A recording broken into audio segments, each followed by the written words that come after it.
Arestado sa buy-bust operation sa Pasay ang dalawang dayuhan kabilang ang isang dating POGO worker.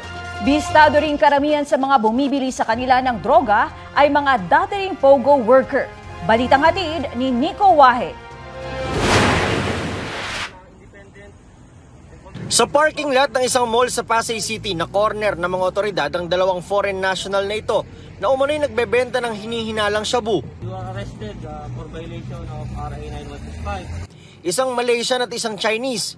Ayon sa Southern Police District, target ng operasyon noong una ang Malaysian national na kinilalang si Alias Singh.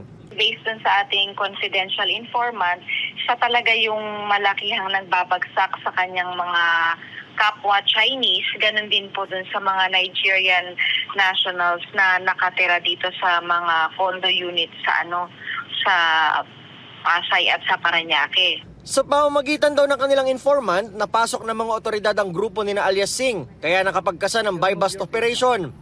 Kagrupo raw ni Alias Singh ang Chinese national na kinilalang si Alias Chen, na kasamang naaresto sa operasyon. Ang ating upline, kumbaga, nitong si Malaysia national ay isang Chinese national. So, pwedeng magkakasama lang din sila, kaya sila parehong nakuha.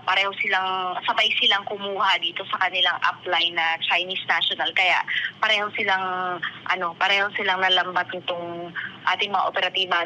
100 grams na may street value na 680,000 pesos ang nasabat sa dalawang foreign national. Ayon sa SPD, dating POGO worker si Alias Singh. Since nitong in-announce nga na pag ibaban na yung mga POGO dito, so parang palit sila ng linya ng trabaho kung kanyang pinasok yung pagbebenta ng illegal na drugs. Karamihan din daw sa kanyang mga parokyano ay dati ring POGO workers. Inaalam ngayon ng SPD sa Bureau of Immigration kung may mga kaukulang dokumento ang mga naaresto para manatili sa Pilipinas.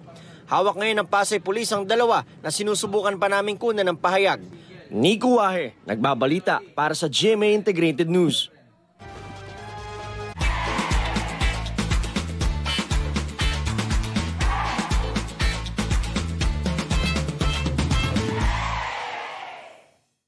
Kapuso, alamin ang maiinit na balita. Bisitahin at mag-subscribe sa GMA Integrated News sa YouTube.